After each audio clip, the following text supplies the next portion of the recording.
Vstanimo sedaj k poslušanju Božje besede in sicer bomo brali iz Evangelija po Marku, 12. poglavje, od 28. do 34. vrstice sledeče. Največja zapoved. Eden izmed pismoukov je slišal, kako razpravljajo, in videl, da jim je Jezus dobro odgovoril. Pristopil je in ga vprašal: katera je prva od vseh zapovedi? Jezus je odgovoril: prva je: poslušaj, Izrael, Gospod, naš Bog, je edini Gospod.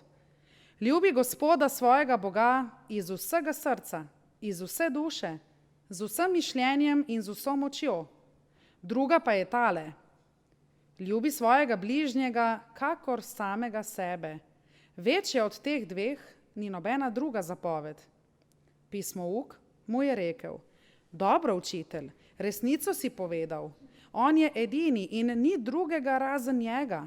In ljubiti njega iz vsega srca, z vsem umevanjem in z vso močjo, ter ljubiti bližnjega kakor samega sebe, je več, kakor vse žgalne daritve in žrtve. Ko je Jezus videl, da je pametno odgovoril, mu je rekel: nisi daleč od Božjega kraljestva. In nihče si ga ni drznil še kaj vprašati. Amen.